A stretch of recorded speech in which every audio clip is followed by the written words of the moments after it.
A man died in 1563, and his best friend spent the next 29 years trying to explain why their 4-year friendship mattered more than most people's entire lives. That friend was Michel de Montaigne, and the man was Etienne de La Boetie, a French magistrate who wrote something so dangerous that it circulated in secret for decades, sparked revolutions he never intended, and continues to unsettle people in power 460 years later. This is about a short life that changed how we think about freedom itself. Sarlat in 1530 wasn't Paris. It was a market town in the Périgord region of southwest France, the kind of place where everyone knew your family's business, going back 3 generations. Stone buildings lined narrow streets that hadn't changed layout since the Middle Ages. The Dordogne River Valley provided the region's wealth, fertile land producing walnuts, truffles, and wine that merchants transported to larger cities. On November 1st of that year, Etienne de La Boetie was born into this world of provincial aristocracy. His father was a royal official of the Périgord, not nobility exactly, but the kind of position that came with a coat of arms, and the expectation that your sons would do better than you did. His mother was even better connected, sister to the president of the Bordeaux Parlement, not a legislative body, but an assembly of lawyers and magistrates who functioned as the highest court in southwestern France. This mattered enormously. In Renaissance France, legal families formed dynasties as powerful as any military clan. They married each other, passed positions to their sons, and controlled the machinery of royal justice across the kingdom. The Périgord itself occupied a strange position in French geography, too far south to be easily governed from Paris, close enough to Spain that foreign influences seeped across the Pyrenees. The region had been English territory during the 100 Years' War, only returning to French control in 1453, just 77 years before Etienne's birth. People still remembered. The local dialect mixed French with Occitan. The architecture showed Moorish touches from centuries of proximity to Iberian culture. This was a borderland, a place where different worlds touched. Renaissance humanism was sweeping through France's educated classes, and the La Boétie family participated fully. They owned books, a luxury that signalled both wealth and intellectual ambition. Classical texts were making their way from Italy, where scholars had been rediscovering and translating ancient Greek and Roman authors for a century. The idea that a well-educated man should know Latin, Greek, history, philosophy, poetry, this was becoming the standard among France's legal elite. Then everything changed. Etienne was 10 years old when both his parents died. We don't know how. Plague was always a possibility in 16th century France, sweeping through regions without warning. Some other illness, an accident, violence during the religious tensions that were beginning to simmer. The records don't say. What we know is that a 10-year-old boy who had been positioned for a brilliant future suddenly lost both anchors of his world. His uncle became his guardian, also named Etienne. He was a priest and curate of Bouillebonas, a small parish in the region. This might seem like a step down from the boy's original prospects, being raised by a country priest rather than in his father's household. But the uncle was no simple village cleric. He had legal training, connections to the same networks his sister had married into, and most importantly, he understood that his nephew's education was everything. The death of his parents at such a formative age did something to La Boétie that would echo through his later work. He learned early that security was illusory, that the structures adults built could collapse without warning. The comfortable world of Sarlat, with its predictable rhythms and family expectations, had proven fragile. This awareness, this sense that nothing was guaranteed, would later manifest in his political philosophy in ways his uncle couldn't have predicted. But first came education. The uncle ensured Etienne received training worthy of his family's status and his own obvious abilities. Latin grammar, classical texts, religious instruction blended with secular learning. The boy was precocious, displaying the kind of intellectual gifts that adults recognize and cultivate. He read voraciously, he wrote with facility, He absorbed the classical education that was becoming standard for France's legal class. By his late teens, La Boétie was ready for university. The obvious choice was the Université d'Orléans, about 180 miles north of the Périgord. This wasn't just any university. In the 1540s and early 1550s, Orléans had become something special, a centre of free inquiry in an age when most universities remained locked in medieval scholasticism. Orléans was teaching Roman law, which meant engaging with ancient texts about governance, citizenship, and political authority. More importantly, it was doing so in an atmosphere of relatively open debate. This was the period when Protestant Reformation was exploding across Europe, when Martin Luther's challenge to Catholic authority had split Christendom, when France itself was beginning to experience the religious tensions that would eventually erupt into civil war. The university attracted students and teachers interested in these questions. What made authority legitimate? When could subjects resist rulers? How should law relate to conscience? These weren't abstract exercises. They were live questions with life and death consequences. La Boétie's main teacher was Anne de Bourg, a man whose story encapsulates the danger of the era. Dubourg was brilliant, charismatic, and increasingly convinced by Protestant arguments. He taught law, but he also taught something more dangerous.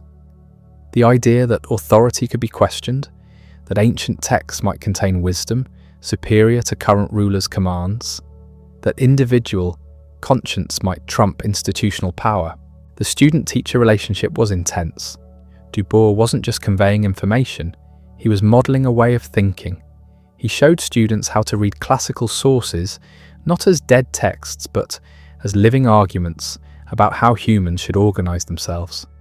He encouraged them to question, to debate, to develop their own positions, rather than simply memorising received wisdom. This was radical pedagogy, and it was happening at exactly the moment when such radicalism was becoming lethal. Dubourg was moving toward Protestantism, though he kept this quiet while teaching. His students, including La Boétie, watched him navigate the increasingly dangerous waters of religious controversy in France. In this atmosphere, sometime between 1552 and 1553, La Boétie wrote something extraordinary. The exact dating is uncertain, which itself tells us something about how the work circulated and was understood. What we know is that while he was a law student, probably around age 22, he composed a political essay that would eventually be titled Discourse on Voluntary Servitude. It's tempting to imagine him writing in a university room, surrounded by classical texts, working late into the night by candlelight. The reality was probably less romantic. Students shared rooms, had little privacy, and were constantly interrupted by the demands of their studies. But somehow, La Boétie found time and space to write something that would outlive him by centuries. The essay asked a simple question. Why do people obey tyrants? Not why they're forced to obey, that's obvious, but why they accept servitude voluntarily. Why they support systems that oppress them. Why they don't just walk away from rulers who have no power except what the people themselves grant.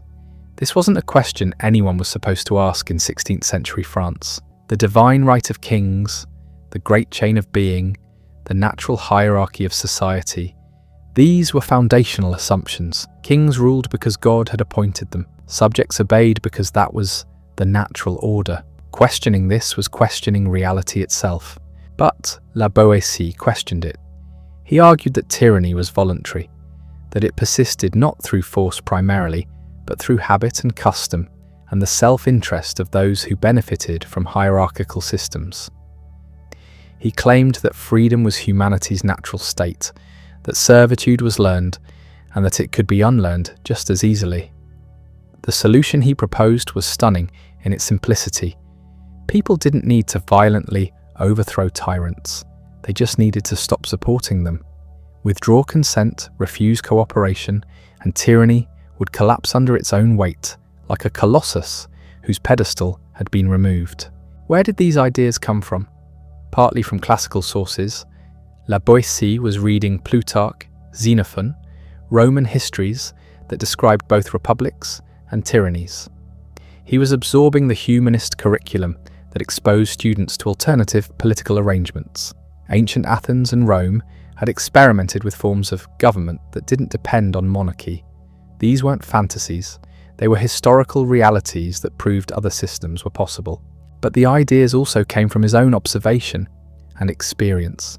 He was living through the beginning of France's religious crisis.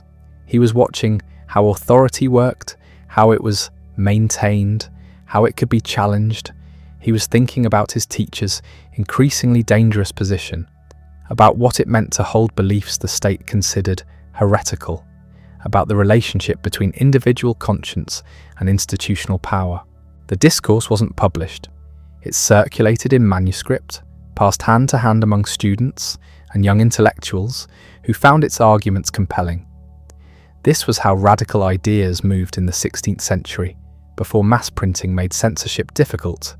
You wrote something dangerous, you showed it to trusted friends, they copied it, and slowly it spread through networks of like-minded people. La Boétie graduated from Orléans in 1553 with his law degree. He was 23 years old. He'd received the best legal education available in France. He'd written a political essay that would eventually be recognized as revolutionary. And now he needed to figure out what to do with his life. The answer came quickly. His family connections, his obvious abilities, and probably his uncle's networking secured him something remarkable. In 1554, La Boétie received a royal appointment to the Bordeaux Parliament, despite being under the minimum age required for such a position. This wasn't just impressive, it was nearly unprecedented. The Bordeaux Parliament was one of France's most important judicial bodies, handling appeals, administrative oversight, and serving as the highest court for a huge region of southwestern France. Members were typically seasoned lawyers in their 40s or 50s, men with decades of experience. Royal dispensation to waive age requirements was granted only for exceptional talent. At 23, La Boétie became one of the youngest magistrates in France. He was joining an institution where some members had been serving since before he was born.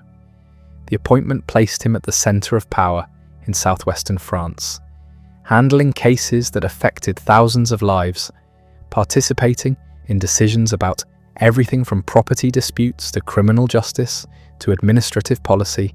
The question that haunted later scholars was obvious. How could the author of the Discourse on voluntary servitude, that radical attack on tyranny and hierarchy, serve loyally as a royal magistrate? How could someone who wrote so eloquently about voluntary servitude become part of the system? Maybe the contradiction wasn't as stark as it appeared. Many political theorists have maintained distinctions between ideal principles and practical compromises. La Boétie may have seen his service in the Parlement as a way to work within the system toward moderate reform rather than revolutionary transformation. Or perhaps the youthful radicalism of the discourse represented a phase of thinking he moderated as he took on adult responsibilities. But there's another possibility. Maybe La Boétie understood something his later readers would forget, that you could hold radical ideas about how power worked while still functioning within existing institutions. That critique didn't require renunciation, that serving in the Parlement gave him a platform for precisely the kind of moderate, pragmatic reform he increasingly believed was necessary as France slid toward religious civil war. Around this same time, probably in 1554, La Boétie married Marguerite de Carle. She was a widow with 2 young children from her previous marriage to Jean d'Arsac. Her family connections were even more impressive than La Boétie's own. Her father, Pierre de Carle, had been president of the Bordeaux Parlement. Her brother Lancelot was Bishop of Riez and an accomplished poet connected to the Pléiades, the most influential literary movement in France. The marriage cemented La Boétie's position within Bordeaux's elite circles. It also instantly made him a stepfather, integrating him into a broader family network with connections throughout the region's legal and ecclesiastical hierarchies. Marguerite herself remains somewhat mysterious in the historical record, but she clearly came from a world of culture and influence. The couple had no children of their own, which may have intensified the importance La Boétie placed on his friendships and intellectual work. If he was to leave a legacy, it would be through ideas rather than descendants. This was the world La Boétie had constructed by his mid-20s. A position of power and influence, a strategic marriage connecting him to the region's elite, the respect of his colleagues despite his youth, everything his family could have hoped for when they first recognized his abilities. What came next would be friendship, the friendship that defined the rest of his life. Michel de Montaigne was 26 years old when he first encountered La Boétie's writing. Not the man himself, the writing. Manuscripts were circulating in Bordeaux, passed between educated men, read in private, discussed in careful conversations. One of them was the Discourse on voluntary servitude.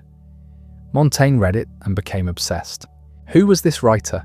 Someone young, brilliant, dangerous in his thinking.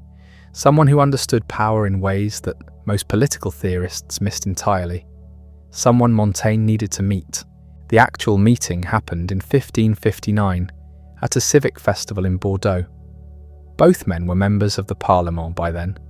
They knew of each other, had probably seen each other across courtrooms, but they'd never spoken. What happened when they finally did has become the most famous friendship in French literature. Montaigne later wrote that their souls recognized each other immediately, that they'd been searching for one another without knowing it, that when they met, it was like finding something that had always been missing. He wrote that when people asked why he loved La Boétie, the only answer he could give was, because it was him, because it was I. That's not explanation. That's surrender to mystery. Modern readers sometimes find this intensity uncomfortable. Two men in the 16th century expressing love, this powerful, this absolute. But Renaissance friendship operated by different rules than modern friendship. It was considered the highest form of human relationship, superior to romantic love, superior to family bonds. The classical ideal, drawn from Aristotle and Cicero, held that perfect friendship between virtuous men was one of life's greatest achievements. Montaigne and La Boétie believed they'd achieved it. What did their friendship look like in practice? They worked together in the Parlement, consulting on cases, debating legal principles. They shared books, discussed philosophy, argued about politics. La Boétie introduced Montaigne to the Pléiade poets, expanding his literary circle. They visited each other's homes, met each other's families. Marguerite and Montaigne's wife, Françoise, must have known each other, though we have no record of their relationship. The age difference was minimal. La Boétie was 3 years older, which meant nothing between men in their 20s. What mattered was intellectual compatibility and emotional resonance. They thought similarly about fundamental questions while approaching them from different angles.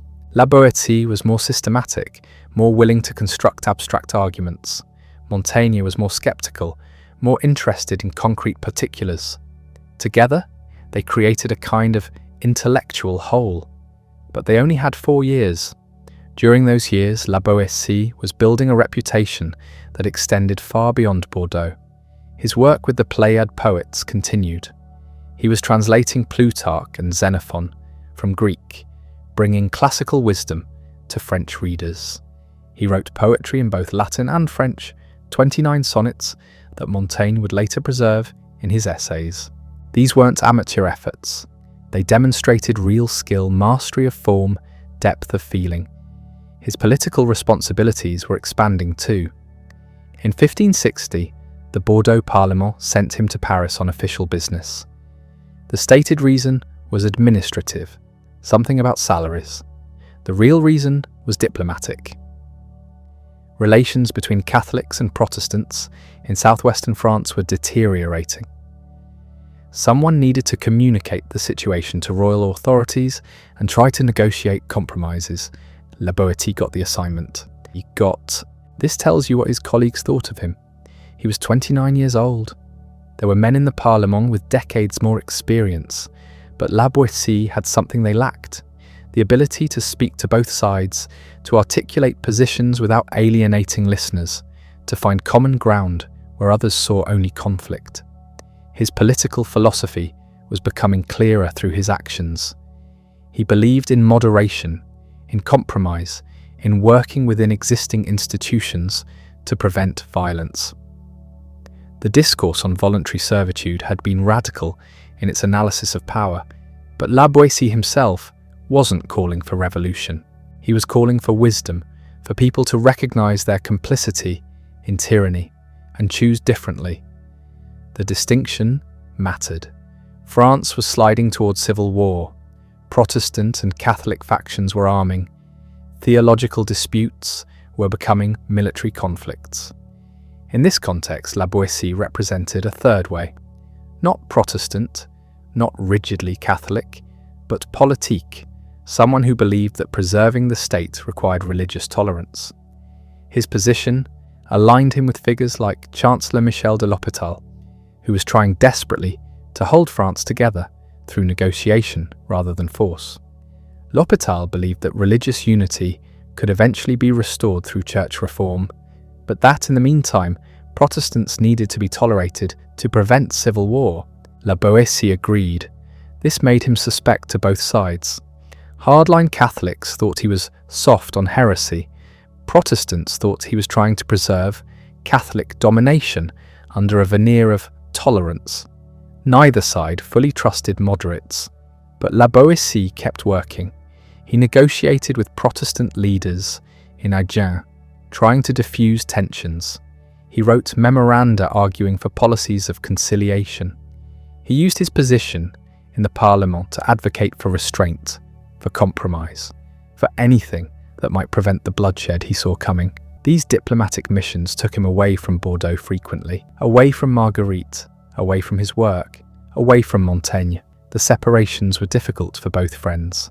Montaigne later wrote about the pain of La Boetie's absences, how time dragged when they were apart, how everything seemed diminished. When they were together, they made up for lost time, talking for hours, arguing about everything, sharing their work. La Boetie showed Montaigne his translations, his poetry, his thoughts on the political crisis. Montaigne absorbed it all, learning from his friend's example how to think, how to write, how to live. What exactly did La Boetie believe about the crisis? His position was nuanced, sophisticated, probably too subtle for the moment. He warned about the dangers of allowing two religions to coexist permanently in France. Not because he wanted to persecute Protestants, but because he thought religious division would inevitably lead to political division. Two faiths would create two nations within one kingdom. His solution was reform, change the Catholic Church from within, address the legitimate grievances that had driven people to Protestantism, create conditions for eventual reunion. In the meantime, allow private Protestant worship to prevent violence, but don't give Protestantism official status that would make the split permanent. It was a middle path, trying to satisfy everyone and therefore satisfying no one. Hardliners on both sides rejected it. Events were moving beyond compromise. The First War of Religion broke out in 1562. What La Boetie had feared was happening. Armed conflict between Catholic and Protestant forces, with atrocities on both sides, with France tearing itself apart. The violence he'd spent years trying to prevent had arrived anyway. La Boetie kept working. Even as the country descended into chaos, he kept negotiating, kept arguing for moderation, kept trying to find solutions. His diplomatic missions continued. His legal work in the Parlement continued. His friendships and intellectual pursuits continued. But something was changing. In late 1562 or early 1563, he became ill. The exact nature of the illness isn't clear from historical records. It might have been dysentery, which was common and often fatal. It might have been plague, which swept through French cities regularly. It might have been something else entirely. What we know is that it was serious. serious enough that La Boétie understood he might die. He was 32 years old, at the height of his powers, with decades of work ahead of him, and he was dying.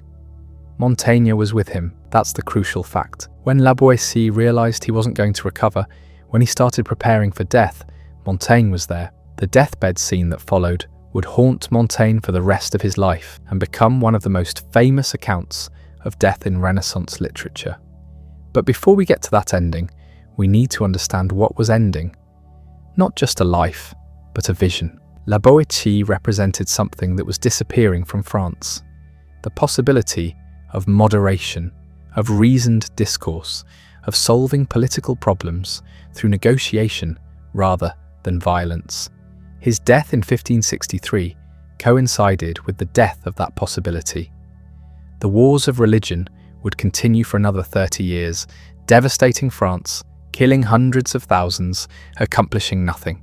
La Boétie wouldn't live to see it, but Montaigne would, and the loss of his friend would shape everything Montaigne wrote afterward.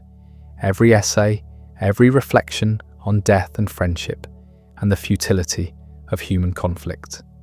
The essays themselves, the work that made Montaigne immortal, exist because of what happened next. In August 1563, La Boétie's condition deteriorated. He'd been ill for weeks, perhaps months. Now it was clear he was dying. He was staying at Montaigne's house in Bordeaux, being cared for by Montaigne and his family. Marguerite was there too, watching her husband fade. La Boétie remained conscious and lucid almost to the end. This was important to him. He wanted to die well, which for a Renaissance humanist meant dying philosophically, with courage and clarity, demonstrating through death the principles he'd lived by. Montaigne watched everything. He took notes, mentally recording every detail, every word his friend spoke. Years later, he would write it all down in a letter that became a masterpiece of Renaissance prose. The letter to his father describing La Boétie's death is one of the most powerful pieces of writing Montaigne ever produced. What happened in that room over those final days? Conversations about death, about friendship, about what mattered. La Boétie giving instructions about his manuscripts, his possessions, his wife's future, Montaigne trying to comfort him while being unable to do anything useful. Both men knowing this was the end of something that had been perfect. La Boétie died on August 18th, 1563. He was 32 years old. He'd been a royal magistrate for 9 years, married for 9 years, Montaigne's friend for 4 years. He left behind a widow, 2 stepchildren, an unfinished diplomatic career, and a body of writing that would influence political thought for centuries. Montaigne was 29. He'd lost the person he loved most, the friend who'd understood him completely, who'd made everything better, who'd given life meaning beyond professional achievement. That loss would define the rest of Montaigne's life. But La Boétie also left something else: papers, manuscripts, unpublished work including the Discourse on voluntary servitude. Montaigne inherited all of it. The question was what to do with it, particularly that dangerous essay about tyranny and freedom. Publishing it could be risky in France's current political climate. Not publishing it meant letting La Boétie's most important work disappear. Montaigne would spend years wrestling with that decision. For the next few years, Montaigne kept the manuscript locked away. He couldn't bring himself to publish it. The Discourse on voluntary servitude was too dangerous, too radical for France in the 1560s. But he couldn't destroy it either. It was La Boétie's work, his friend's most important contribution to political thought. So it sat there, unpublished, circulating only in handwritten copies among a small circle of intellectuals who understood its significance. Meanwhile, France was tearing itself apart. The wars of religion had begun in earnest. Catholics and Protestants were slaughtering each other with increasing ferocity. The moderate position that La Boétie had advocated, the idea that compromise might be possible, was dying along with thousands of French citizens. Every month brought news of new massacres, new atrocities, new reasons why the other side could never be trusted again. Montaigne stayed in Bordeaux, serving in the Parlement, doing his job, watching the country descend into chaos. He married in 1565, 2 years after La Boétie's death. His wife was Françoise de la Chassaigne, daughter of a fellow parliamentary councillor. It was an arranged marriage, practical and appropriate for a man of Montaigne's station. But it wasn't what he'd had with La Boétie. Nothing would ever be that again. He tried to move forward. He served as a mediator between Catholics and Protestants, using his position to prevent violence when he could. He bought a small chateau near Bordeaux and began spending more time there, away from the city, away from the constant political manoeuvring. He had children. Though most died in infancy, medieval child mortality was brutal. Only one daughter survived to adulthood, but he couldn't stop thinking about La Boétie. The loss had created a void that nothing filled. His professional achievements felt hollow. His marriage was cordial but distant. He was going through the motions of life without the person who had made life meaningful. Then in 1570, something happened that changed everything. Montaigne published 29 of La Boétie's sonnets, not the Discourse. That was still too dangerous, but the poems were safe enough, personal enough. He included them in a larger volume of La Boétie's work, along with some of his translations and other writings. It was a gesture of preservation, an attempt to keep his friend's memory alive. The publication brought La Boétie back into public consciousness. People who had forgotten about him, or never known him, discovered his work. The sonnets were good, accomplished Renaissance poetry in the French tradition. But more importantly, they reminded readers that La Boétie had existed, that he'd been a complete person with multiple talents, not just the author of one controversial political essay. Montaigne wrote an introduction to the volume. In it, he tried to explain what La Boétie had meant to him. The words came out awkward, insufficient. How do you describe a friendship that perfect? How do you make others understand what you've lost when they never witnessed what you had? He was still struggling with that question in 1571 when he made a decision that would change literary history. He retired from the Parlement. He was 38 years old, relatively young, with a successful career ahead of him. But he was done.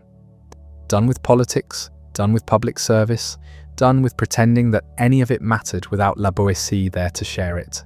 He retreated to his chateau, to a tower he'd converted into a library. On the ceiling beams, he had inscriptions painted, Latin quotations from classical authors, philosophical maxims about the brevity of life and the importance of wisdom, and one inscription that revealed everything: the date of La Boétie's death, and a statement about how that death had taken away Montaigne's sweetest companion. The tower became his refuge. He surrounded himself with books, perhaps 1,000 volumes, an enormous personal library for that era. He read everything: classical philosophy, history, poetry. He reread the works La Boétie had loved. He thought about death, about friendship, about what makes life worth living. And then he started writing, not because anyone asked him to, not because he had some grand philosophical system to present, but because he needed to work through his thoughts, to process his grief, to figure out what he believed about existence now that the person who'd helped him understand existence was gone. He called these writings essays. The French word essay means attempt or trial. He was attempting to understand himself, to capture his own thinking process on paper. It was a new form, something that hadn't really existed before in Western literature. Not philosophy in the formal sense, not memoir exactly, something more personal and exploratory. The early essays were often about La Boétie. Even when they weren't explicitly about him, his absence shaped everything Montaigne wrote. An essay about friendship kept circling back to the friend he'd lost. An essay about death analysed the death he'd witnessed. An essay about solitude explored the solitude that remained after perfect companionship ended. But gradually, something else began to emerge. Montaigne started using himself as a case study for understanding human nature in general. He examined his own thoughts, his own contradictions, his own failures and successes. He wrote about everything: books he'd read, meals he'd eaten, his kidney stones, his opinions on education, his thoughts about cannibals in the New World, his views on the cruelty of religious warfare. It was radical in its ordinariness. Philosophy was supposed to be about eternal truths, not one man's digestive problems. Literature was supposed to be about heroes and grand themes, not everyday observations.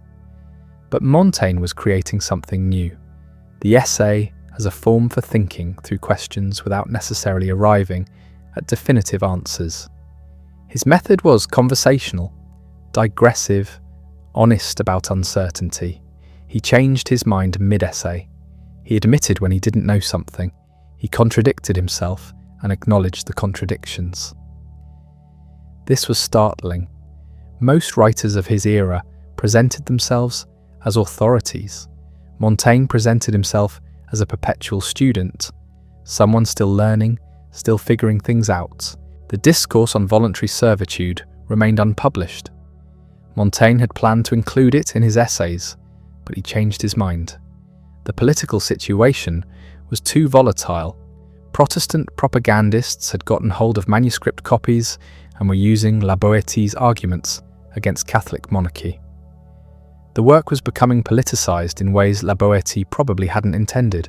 So Montaigne wrote an essay about friendship instead. He explained what La Boetie had meant to him, tried to articulate the nature of their bond. The essay became famous, one of the most celebrated pieces of writing about friendship in Western literature. But where the Discourse should have been, where Montaigne had planned to place his friend's most important work, there was just a hole, a deliberate absence marking something too dangerous to include. This decision haunted him. He was preserving a La Boetie's memory while hiding La Boetie's most significant achievement. Was he protecting his friend's legacy or betraying it? He never quite resolved that question. Meanwhile, France continued its descent. The St. Bartholomew's Day massacre occurred in 1572. Thousands of Protestants murdered in Paris and across the country, killed by Catholic mobs with royal approval. It was the event La Boetie had warned against, the inevitable result of refusing to find compromise. Montaigne watched from his tower and kept writing. His essays grew. He added more, revised old ones, kept exploring new topics. The work became enormous, sprawling, impossible to categorize, part philosophy, part memoir, part commentary on everything, from ancient Rome to contemporary politics. He published the first edition in 1580, 2 volumes containing 94 essays. The publication made him famous. Readers recognized something unprecedented in these writings. Montaigne wasn't telling them what to think. He was showing them how he thought, with all the uncertainty and complexity that entailed. People found this refreshing, sometimes infuriating, always engaging, but La Boetie's Discourse remained unpublished in France.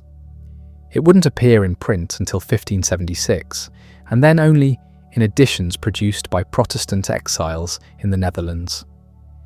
They used it as anti-monarchical propaganda, exactly what Montaigne had feared. The work was divorced from its author, weaponized for causes La Boetie might not have supported. Montaigne continued revising his essays for the rest of his life. He never stopped adding, changing, reconsidering. The work grew to 3 volumes, over 1,000 pages. He wrote about La Boetie repeatedly, directly and indirectly. The friendship remained the defining relationship of his life, even decades after its end. In 1588, he published an expanded edition of the essays. By then, he was 55 years old. He'd survived plague outbreaks, political turmoil, his own serious illnesses. He'd served as mayor of Bordeaux, trying to keep the city stable during continued religious warfare. He'd travelled to Italy, seeking treatment for his kidney stones, and exploring the classical sites he'd read about. Through everything, the tower remained his refuge, the library where he'd retreated after losing La Boétie, the space where he'd created his essays, the physical manifestation of his response to grief, not moving on, but building something from what remained. The essays weren't about La Boétie exactly, they were about everything, but they existed because of La Boétie, because his death had forced Montaigne to confront fundamental questions about meaning, mortality, and how to live. The loss had created the conditions for creation. This is the strange alchemy of grief. It destroys and it generates. Montaigne lost his friend and gained his voice. The friendship that lasted 4 years produced work that has lasted 4 centuries.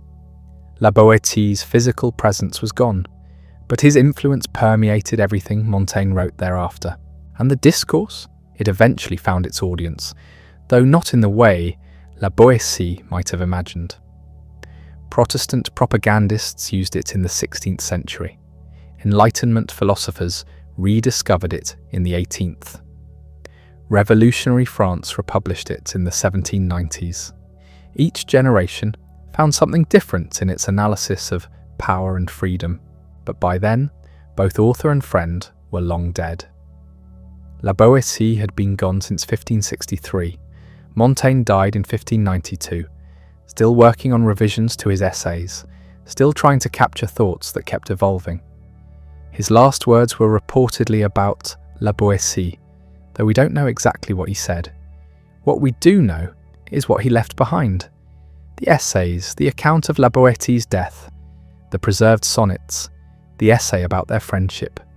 These became the primary sources through which later generations understood La Boétie. Not his own writings, but Montaigne's writings about him. This created a peculiar situation.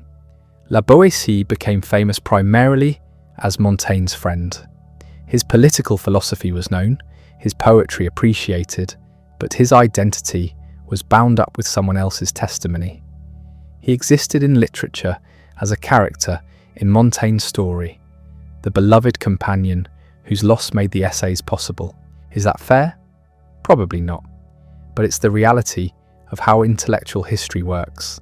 The person who writes about someone often shapes their legacy more than the person's own writings. Think about it. We know Socrates through Plato. We know Jesus through the Gospels.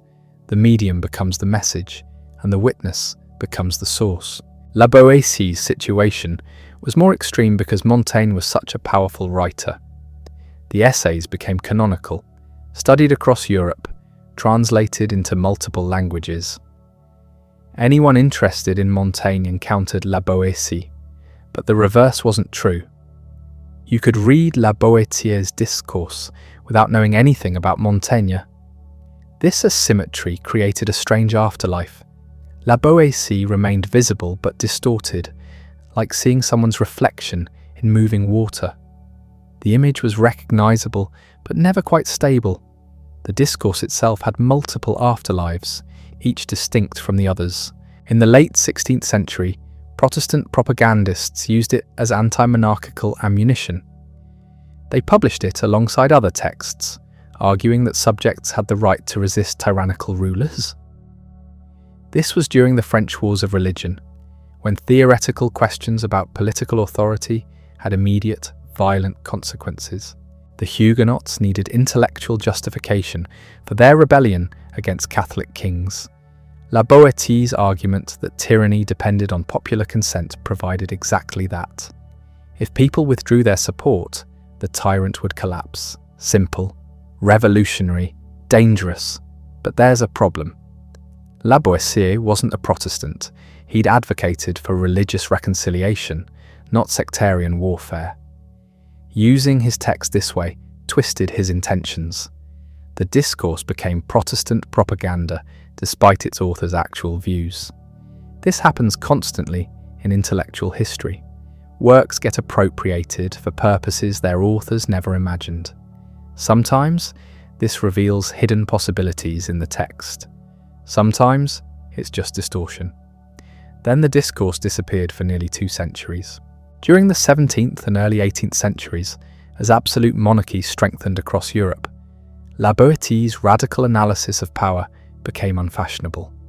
The text was too dangerous to publish openly, too subversive to discuss in polite company. It survived in private libraries, read by scholars, but not widely circulated. The Enlightenment changed everything. Jean-Jacques Rousseau discovered La Boétie in the 1750s. He recognized immediately that the Discourse anticipated his own arguments about popular sovereignty and the social contract. Here was a 16th century writer who understood that political authority derived from the people, not from divine right or natural hierarchy. Rousseau's attention brought La Boétie back into circulation. Enlightenment thinkers read the Discourse alongside Locke's second treatise and Montesquieu's Spirit of the Laws. It became part of the canon of political philosophy, cited in debates about the nature of government and the rights of citizens. But this version of La Boétie was different from the Protestant Appropriation. The Enlightenment reading emphasized rational analysis of power rather than religious resistance. La Boétie became a proto-democrat, a forerunner of revolutionary thought about popular sovereignty. Then came 1789. The French Revolution discovered La Boétie with revolutionary fervour. Here was a French writer who'd argued centuries earlier that tyranny depended on the people's acquiescence, that freedom was humanity's natural state, that withdrawing consent would topple any despot. Revolutionary France published new editions of the Discourse. It appeared in newspapers, was read in political clubs, circulated among activists. La Boétie became a revolutionary hero, proof that French thought had always contained the seeds of liberation. Except again, this wasn't quite accurate. La Boétie had written about tyranny in general, not about the French monarchy specifically. He'd advocated civil disobedience, not violent revolution. He'd served loyally in royal institutions his entire career. But revolutions need heroes and texts. La Boétie provided both. His actual views mattered less than what his words could be made to mean in a new context. Each of these appropriations revealed something real in the discourse while simultaneously distorting it. The text was genuinely radical in its analysis of power. It did argue that tyranny required popular complicity. It did suggest that simple non-cooperation could overthrow despots. But it was also a work of its time, rooted in 16th century concerns about monarchy and classical examples of tyranny. Applying it directly to 17th century religious wars or 18th century revolution required interpretive leaps that sometimes became distortions. This is the fate of influential texts. They outlive their contexts and get reinterpreted endlessly. Each generation finds new meanings, new applications, new relevance. Sometimes this process enriches our understanding. Sometimes it obscures the original. Usually it does both simultaneously. What about La Boétie himself, the actual person rather than the appropriated author? His life beyond the discourse and his friendship with Montaigne remained largely unknown for centuries. The biographical details Montaigne provided were minimal. Born in Sarlat, studied at Orléans, joined the Bordeaux Parliament. Married well, died young. That was essentially it. Modern scholarship has recovered more. We know about his marriage to Marguerite de Carle, which connected him to one of the region's most influential families. Her father had been president of the Parliament. Her brother was a bishop and accomplished poet. The alliance strengthened La Boétie's position within Bordeaux's elite. We know about his diplomatic missions. In 1560, he travelled to Paris on official business, but his real assignment was negotiating religious tensions in southwestern France. He was trusted with sensitive political tasks, suggesting authorities valued his judgment and discretion. We know about his literary connections. He was friends with poets in the Pléiade movement, the group trying to elevate French as a literary language worthy of classical models. He wrote sonnets, translated Greek and Latin texts, participated in the Renaissance humanist project. These details paint a picture different from either the revolutionary hero or Montaigne's idealized friend. La Boétie was a successful, well-connected professional. He moved in elite circles. He served royal institutions. He married strategically. He pursued multiple careers simultaneously: magistrate, diplomat, poet, translator. The radical philosopher who wrote the Discourse was also a conventional member of his society's ruling class. How do we reconcile these? One possibility: the Discourse was youthful idealism that La Boétie later moderated. Written at 22, it represented the passionate political philosophy of a university student exposed to radical ideas at Orléans. As he matured and took on official responsibilities, he became more pragmatic, more willing to work within existing systems. Another possibility: La Boétie maintained his radical principles while recognizing that practical reform required working within institutions. You can believe tyranny is illegitimate while still serving as a magistrate, trying to administer justice fairly within an imperfect system. Or perhaps there's no contradiction at all. The Discourse attacked tyranny, not monarchy itself. It analysed how despots maintain power, not whether all government is illegitimate. La Boétie could write that text and still loyally serve a monarch he didn't consider tyrannical. We'll never know for certain because La Boétie left no explanation. We have the Discourse, some poems and translations, legal documents recording his official acts, and Montaigne's testimony about their friendship. That's the entire archive.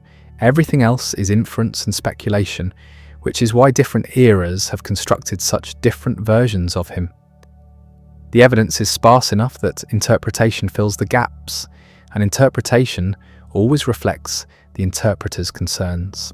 Here's what we can say with confidence: La Boétie wrote something remarkable at a young age. The Discourse on voluntary servitude analysed political power with insight that remains relevant. Its central argument, that tyranny depends on popular acquiescence and can be ended by withdrawing consent, influenced political thought across centuries. We can also say that he lived a short but accomplished life. 32 years. In that time he became a respected magistrate, skilled diplomat, published poet, and beloved friend. He translated classical texts, wrote political philosophy, navigated religious tensions, and apparently made everyone who knew him think highly of his abilities. And we can say that his friendship with Montaigne produced one of literature's most moving testimonies about human connection. Whether or not Montaigne's account was entirely accurate, it captured something essential about what friendship can mean and what its loss costs. But beyond these facts, La Boétie remains elusive. The person behind the accomplishments, the inner life behind the public career, the private thoughts behind the published words, all of this disappeared with his death in 1563. What survived was text and testimony. The Discourse circulated, was appropriated, disappeared, and was rediscovered. Montaigne's essays preserved fragments, sonnets, descriptions, the account of La Boétie's death. These became the materials from which later generations constructed their versions of La Boétie. Each construction revealed as much about the constructors as about La Boétie himself. Protestant rebels saw a theorist of resistance. Enlightenment philosophers saw a proto-democrat. French revolutionaries saw a prophet of liberation. 20th century anarchists saw a foundational text for rejecting all hierarchical authority. All these readings found something genuine in La Boétie's work. The Discourse really did analyse how power operates and how it can be resisted, but they also imposed their own concerns, finding in the text what they needed to find, rather than necessarily what La Boétie intended. This process of appropriation and reinterpretation is how intellectual history works. Ideas don't remain static. They travel through time, accumulating new meanings, serving new purposes, speaking to new situations. La Boetie couldn't have predicted that his youthful essay would influence 20th century anarchists, or that his friendship would become literature's most famous example of perfect amity. But the work escaped his control the moment he wrote it, and his legacy escaped his control the moment he died. What remains most striking about La Boetie's legacy is how it demonstrates the strange life of ideas after their creators die. He wrote the Discourse probably in his early 20s, maybe younger. He never published it. He apparently never revised it significantly. Then he died at 32, and the text began its journey through history without him. Montaigne inherited La Boetie's papers. He could have destroyed the Discourse. He considered publishing it in his essays, but ultimately decided against it, substituting sonnets instead. Why? The most likely explanation is that the political climate had become too dangerous. France was descending into religious civil war. Protestant rebels were circulating manifestos justifying resistance to Catholic kings. The Discourse, with its analysis of tyranny and popular consent, could too easily be weaponized. Montaigne, who spent his life trying to stay neutral in the religious conflicts, probably recognized that publishing La Boetie's most radical work would associate his dead friend with one side or the other. Better to let it remain in manuscript, known only to a select circle. But manuscripts circulate. Copies existed. People passed them around. And in 1576, 13 years after La Boetie's death, the Discourse appeared in print for the first time. Not in France, but in Holland. Not as a standalone philosophical work, but as part of a Protestant propaganda collection called Wake-Up Call to the French and their neighbours. The publishers stripped away any nuance, any complexity. They presented La Boetie's essay as a straightforward justification for rebellion against Catholic monarchs. The text that had been written as abstract political philosophy became ammunition in a religious war. This first appropriation set the pattern. The Discourse has never belonged to La Boetie. It belongs to whoever finds it useful. Protestant rebels used it in the 16th century. Enlightenment philosophers rediscovered it in the 18th. French revolutionaries republished it in the 1790s. 19th century liberals cited it. 20th century anarchists claimed it as foundational. Each group read it through their own concerns, extracted what they needed, and created a version of La Boetie that served their purposes. The Protestant appropriation is particularly ironic. La Boetie wasn't a Protestant. He served a Catholic monarchy. He advocated religious compromise and eventual reunification under a reformed Catholic Church. But the Discourse's analysis of how tyranny functions didn't require Protestant theology. It worked as anti-monarchical propaganda, regardless of La Boetie's intentions. The essay's power came from its abstraction, its philosophical method, rather than sectarian argument. This made it portable, usable by anyone questioning political authority. After the initial burst of Protestant printings, the Discourse largely disappeared for nearly 2 centuries. It wasn't reprinted, it wasn't widely discussed. Political philosophy moved on to other concerns, other texts. Hobbes and Locke dominated debates about sovereignty and consent. La Boetie became a footnote, if remembered at all. The manuscript tradition continued. Copies circulated among scholars, but the work had no public presence. Then came Rousseau. In the mid-18th century, as Enlightenment thinkers were developing new theories about popular sovereignty and social contracts, Rousseau encountered La Boetie's Discourse. He recognized immediately its significance.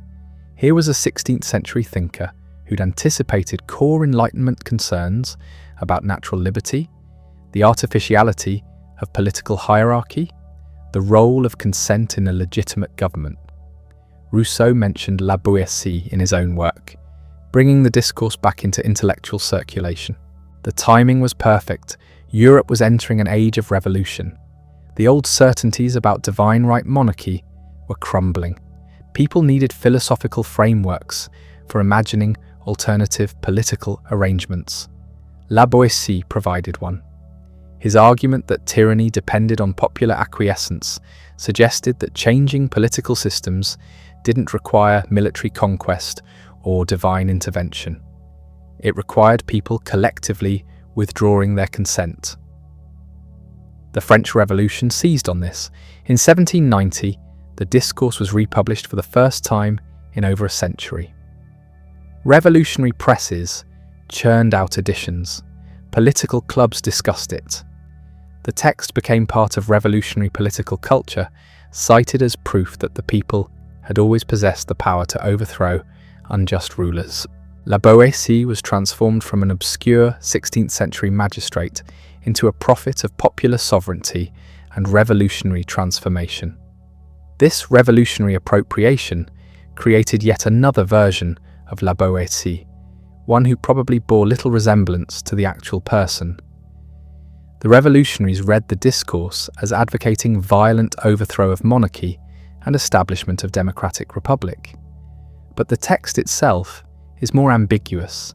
It analyzes how tyranny operates. It suggests that withdrawal of consent would cause tyranny to collapse. It doesn't prescribe specific political forms or revolutionary programs. The revolutionaries, like the Protestants before them, extracted what they needed and ignored what didn't fit. After the revolutionary period, La Boétie faded again. 19th century political thought moved in different directions. Nationalism, liberalism, socialism, these became the dominant frameworks.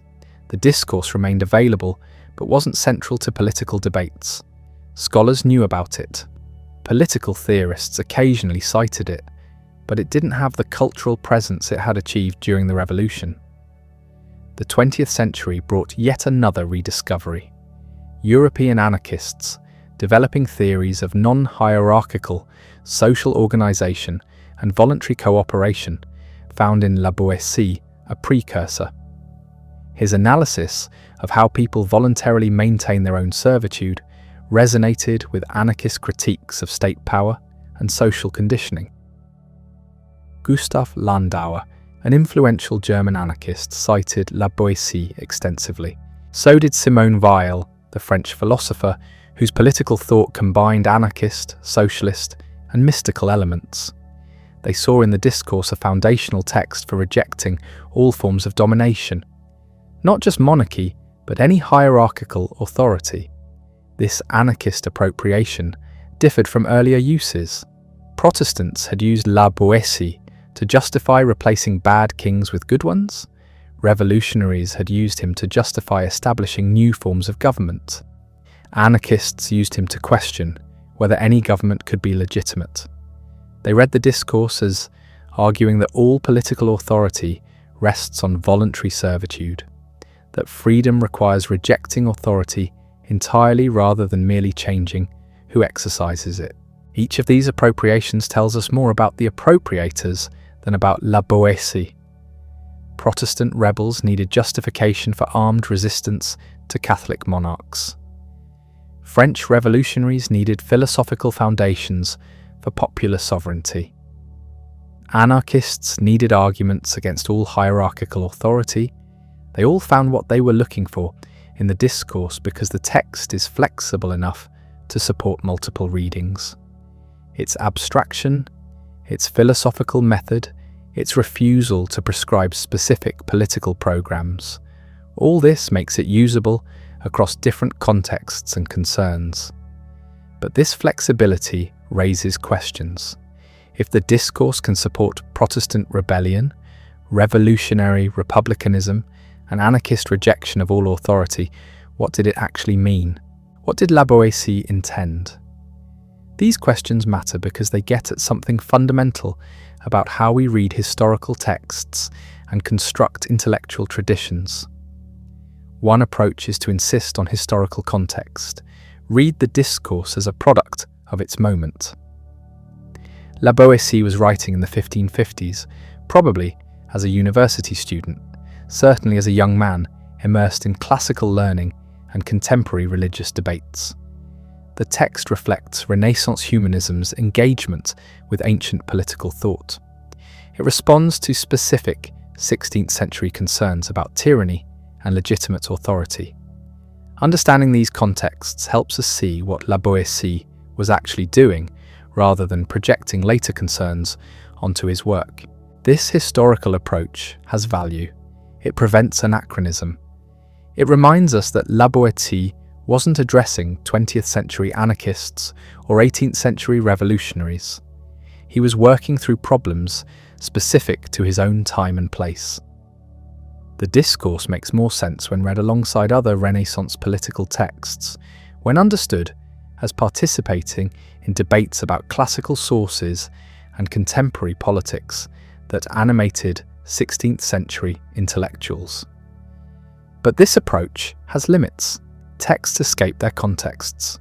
Once written, they become available for uses their authors never anticipated.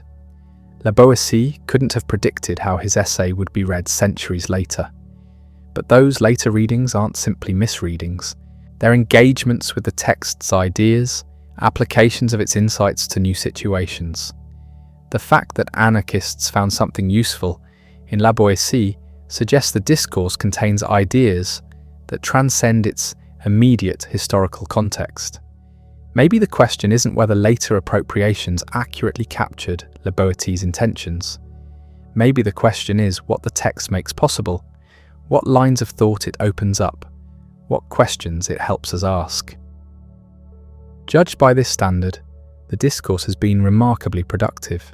It's generated centuries of political thinking about consent, authority, freedom, and resistance.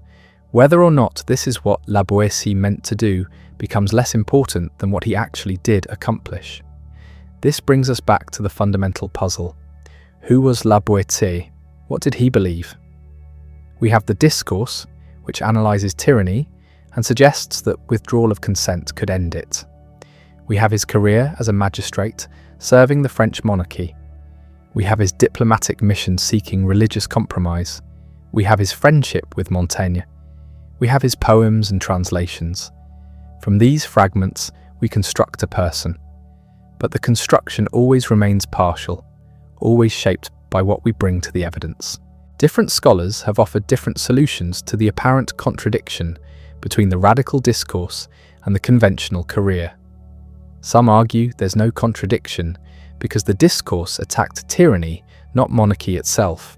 La Boétie could write about how despots maintain power while still serving a king he didn't consider tyrannical.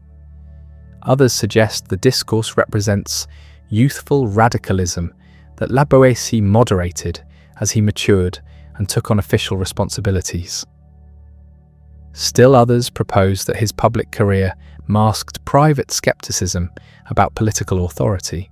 None of these explanations can be definitively proven or disproven. The evidence doesn't exist. We have what La Boétie wrote, what he did, what others said about him. We don't have his private thoughts, his internal debates, his explanations of how he reconciled different aspects of his life. That absence means interpretation fills the gaps.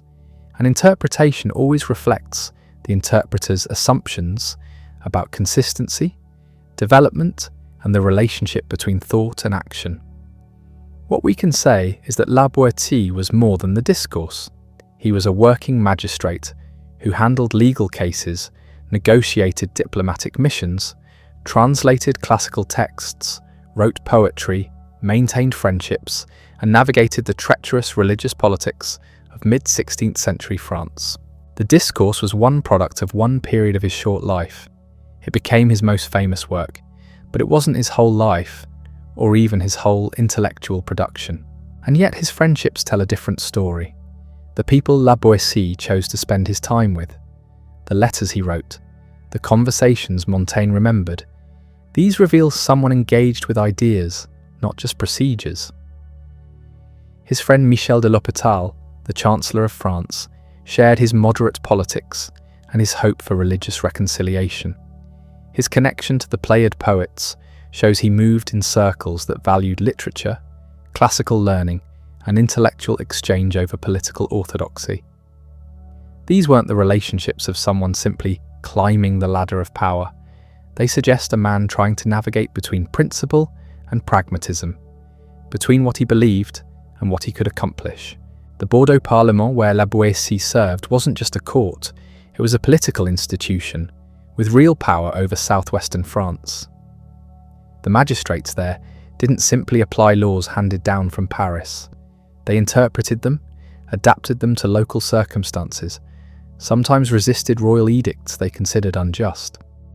This gave men like La Boétie actual influence over how power operated in their region. Maybe that's the key to understanding him. He wasn't serving tyranny. He was working within the only system available to prevent worse outcomes, to moderate conflicts, to protect what freedoms existed while hoping for gradual reform. But that explanation only works if we assume consistency matters more than it probably did to La Boétie himself. Renaissance intellectuals didn't always worry about reconciling every aspect of their lives and writings into a unified whole. They could write one way as humanists engaging with classical texts and think another way as practical men handling daily business. The Discourse might have been an intellectual exercise, exploring ideas without necessarily committing to their immediate political application. La Boétie could appreciate the power of his own argument about voluntary servitude without believing it meant he should resign his position and refuse all cooperation with the French state. This kind of compartmentalization feels dishonest to modern minds. We expect integrity, consistency between belief and action, but maybe that expectation is itself historical, a product of romantic ideas about authenticity that didn't exist in the 16th century. La Boétie might not have experienced any contradiction at all. He could discuss tyranny in the abstract while serving what he considered a legitimate, if imperfect, monarchy without feeling he was betraying himself. The religious question complicates this further. France in the 1560s was tearing itself apart over whether Catholics or Protestants would control the kingdom. La Boétie's moderate position, his hope for reconciliation, his warnings about the dangers of religious division, placed him with the politique faction. These were people who believed preserving the French state mattered more than enforcing religious uniformity. They were willing to tolerate heresy to prevent civil war. This was a radical position in its own way, though it doesn't look radical next to the Discourse's analysis of tyranny. La Boétie's diplomatic missions show him putting these beliefs into practice. In 1560, he travelled to Paris on official business, but his real task was negotiating the fraught relationship between Catholics and Protestants in southwestern France. He helped broker temporary truces between warring factions. He argued for tolerance when both sides wanted total victory. This was dangerous work. The wars of religion would kill hundreds of thousands of people over the next several decades. Men who tried to find middle ground often satisfied no one and made themselves targets for both sides. His success in these negotiations demonstrates political skill. You don't calm religious fanatics through philosophical arguments about voluntary servitude. You need to understand motivations, find compromises, appeal to interests. La Boétie apparently had this ability. Authorities trusted him with sensitive missions precisely because he could navigate situations where others failed. This suggests someone deeply engaged with practical politics, not someone maintaining principled distance from a corrupt system. The contradiction might not be between the discourse and the career, but between two different modes of thought that coexisted in La Boétie's mind. As a humanist scholar, he could explore radical ideas about freedom and tyranny. As a working magistrate, he could accept the necessity of authority and law. Both were genuine aspects of his thinking, neither one cancelling the other out. Renaissance intellectuals were comfortable with this kind of multiplicity in ways we often aren't. What we can't do is reduce La Boétie to either the radical author of the Discourse or the conventional magistrate. He was both, simultaneously, without necessarily experiencing that as a problem requiring resolution. The tension we perceive might say more about our assumptions than about his experience. We want historical figures to be consistent, to embody clear principles we can either embrace or reject. La Boétie refuses that simplification. He remains complex, contradictory, impossible to pin down. His poetry adds another dimension. Montaigne preserved 29 of La Boétie's sonnets, and they reveal someone concerned with classical forms, with beauty and friendship and mortality. They're accomplished but not revolutionary. They show technical skill and genuine feeling without challenging conventions the way the Discourse challenged political assumptions. Here too, we see someone working within established traditions, while occasionally pushing at their boundaries. The translations he produced, Xenophon, Plutarch, Ariosto, demonstrate the same pattern. These were scholarly projects, making classical and Italian works available to French readers. Humanists considered this vital work, recovering ancient wisdom and transmitting it to their contemporaries. La Boétie took it seriously enough to spend considerable time and effort on translations that wouldn't have advanced his career the way legal work did. This suggests intellectual curiosity and commitment to humanist values, not just professional ambition. His connection to the Pléiad poets is particularly revealing. This was the most important literary movement of 16th century France, dedicated to elevating French as a language worthy of great literature. Pierre de Ronsard, the group's leader, was the most celebrated poet of his generation. Jean-Antoine de Baïf and Jean Dorat were similarly accomplished. That they accepted La Boétie into their circle indicates his literary abilities were genuinely impressive, not just the dabbling of a magistrate who wrote poetry on the side. These friendships also show La Boétie moving in intellectual networks that crossed professional boundaries. The Pléiad poets, Montaigne, Michel de l'Hôpital, these weren't just colleagues or useful connections. They were people who shared his interests, who engaged with him on ideas, who valued his contributions to conversations about literature, philosophy, and politics. The quality of his friendship suggests the quality of his mind and the genuine engagement with intellectual life that existed alongside his legal career, which brings us back to Montaigne. Their friendship was the most important relationship in both their lives, at least from Montaigne's perspective. We don't have La Boétie's account of it because he died before writing the essays that might have matched Montaigne's, but Montaigne's testimony is overwhelming. He loved La Boétie with an intensity that transcended ordinary friendship. When La Boétie died, Montaigne experienced it as a loss from which he never fully recovered. He spent decades processing that grief through his essays, constantly circling back to the friend whose absence defined so much of his later life. What made the friendship so powerful? Montaigne described it as immediate, total, inexplicable. They recognized each other as kindred souls the moment they met. They could talk about anything with complete understanding. They trusted each other absolutely. This wasn't just affection or compatibility, it was something deeper, a connection that seemed to bypass normal social processes and achieve direct soul-to-soul communication. Or Montaigne's famous phrase captures this perfectly: because it was him, because it was I. Asked why he loved La Boétie, he could only point to the irreducible fact of their mutual recognition. No qualities or characteristics or shared interests explained it. The friendship was its own justification, requiring no reasons beyond the fact of its existence. This might sound like mysticism, but it reflects something real about certain relationships. They feel chosen by fate, inevitable, beyond rational explanation. The friendship lasted only 4 years, from 1559, when they met, until La Boétie's death in 1563. 4 years against Montaigne's entire life, yet it remained the central relationship, the one against which all others were measured and found wanting.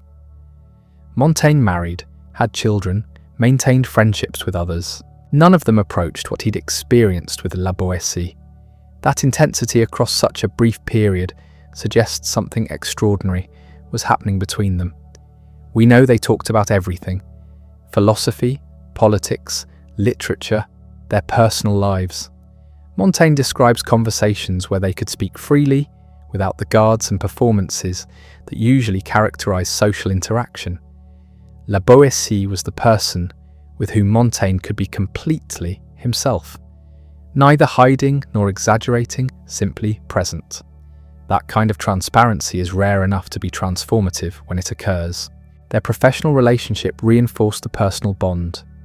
They were colleagues in the Parlement, handling cases, participating in deliberations, working together on the legal and administrative business that occupied their days.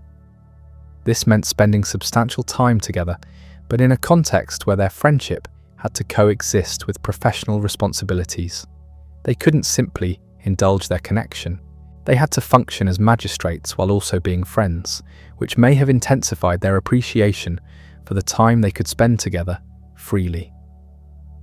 La Boétie's marriage to Marguerite de Calle complicated things.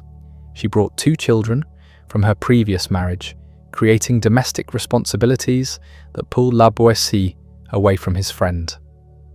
We don't know how Montaigne felt about this or how he related to Marguerite. His writings barely mention her, which might indicate distance or might simply reflect that his focus was elsewhere.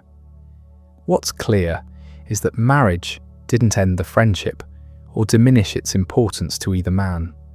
The diplomatic missions La Boétie undertook also separated them.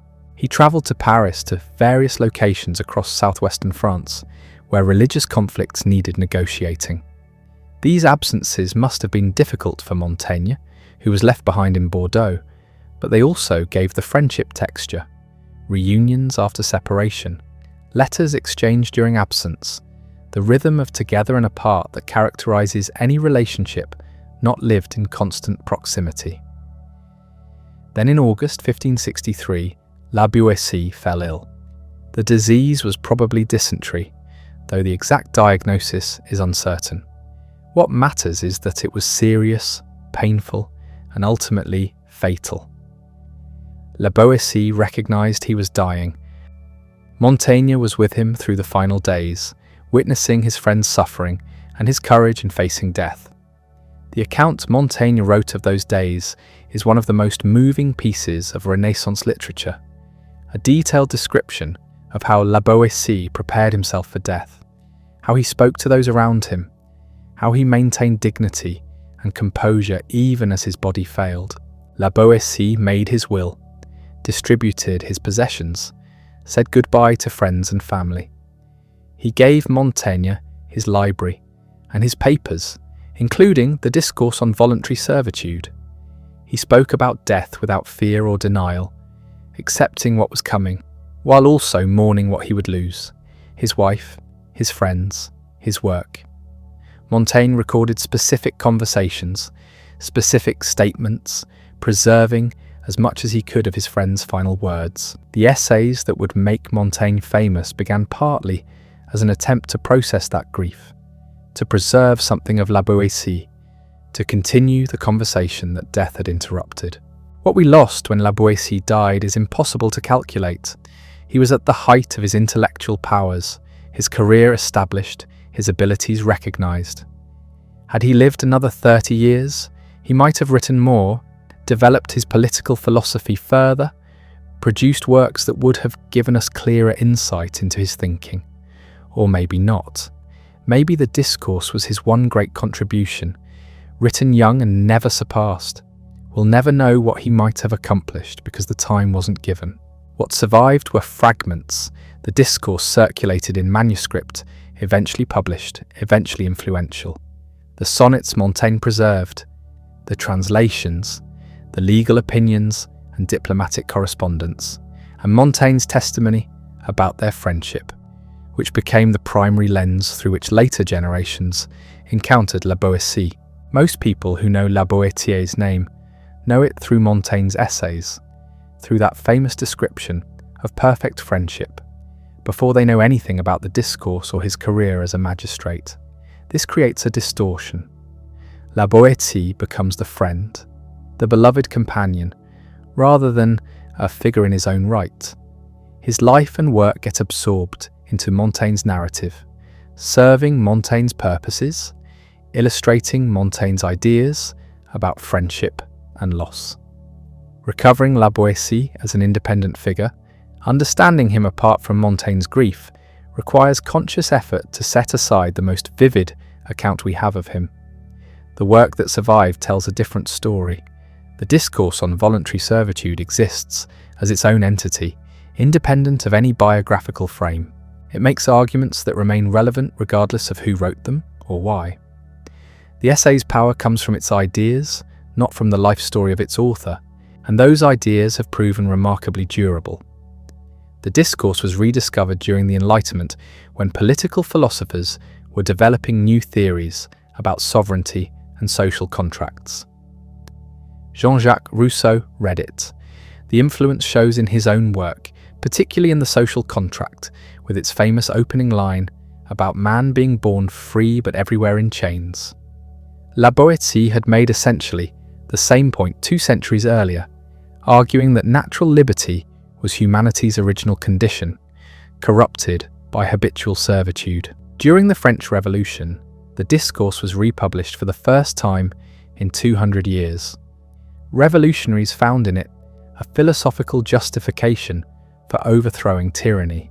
The text seemed to speak directly to their situation, validating their resistance while also providing a framework for understanding how absolute monarchy had maintained itself for so long. If tyranny depended on voluntary servitude, then revolution was simply a matter of the people withdrawing their consent. The king's power was revealed as illusory, sustained only by the habits and customs that revolution swept away. But here's where things get complicated. The discourse had been circulating among Protestant rebels since 1576, when it was first published by Huguenot exiles in Holland. They used it as propaganda against Catholic monarchy, presenting it as philosophical proof that subjects had the right to resist unjust rulers. This was not what La Boétie intended. He wasn't Protestant. His politics were moderate, seeking compromise between Catholic and Protestant factions rather than victory for either side. The appropriation of his work by religious partisans would likely have horrified him. This pattern repeats throughout the discourse's afterlife. Different groups claim La Boétie for different purposes, finding in his texts support for their own political projects. 20th century anarchists adopted him as a foundational thinker, someone who had recognized that all hierarchical authority was illegitimate and that freedom required rejecting all forms of domination. Gustav Landauer, Bart de Licht, Simone Weil each found inspiration in La Boétie's analysis of voluntary servitude. Autonomist Marxists used him differently. John Holloway's book, Crack Capitalism, cites La Boétie to explain how capitalism reproduces itself through workers' internalization of their exploitation. The argument parallels La Boétie's analysis of how tyranny perpetuates itself through habit and custom rather than force. People serve the system that oppresses them because they've been socialized into accepting its logic as natural and inevitable. Each appropriation reveals something true about the discourse, while also distorting it. The text is flexible enough to support multiple readings, but that flexibility comes partly from its incompleteness. La Boétie didn't develop a comprehensive political philosophy. He wrote one essay, probably as a young man, addressing a specific question about why people accept tyranny. Everything else gets projected onto that foundation by later readers working in different contexts with different concerns. The essay's rhetorical power contributes to its adaptability. That image of the tyrant as a colossus whose pedestal has been removed, it works regardless of your specific political commitments. Whether you're fighting monarchy or capitalism or any other hierarchical system, the metaphor applies. Withdraw your support, stop holding up the structure, and it collapses under its own weight. Simple, elegant, empowering.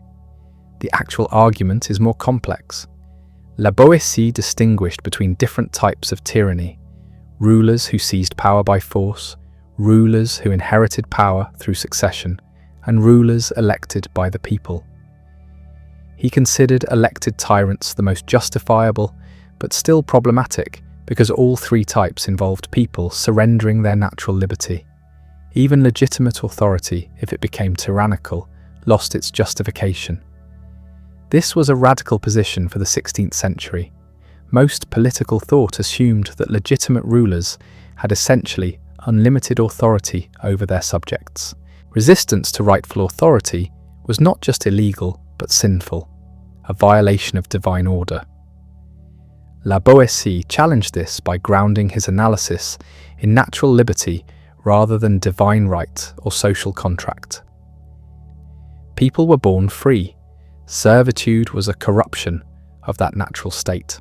Therefore, reclaiming liberty wasn't rebellion against proper authority, but restoration of the natural order. The question that scholars still debate is how La Boétie reconciled this philosophy with his career as a royal magistrate. He served in the Bordeaux Parlement, a key institution of monarchical governance.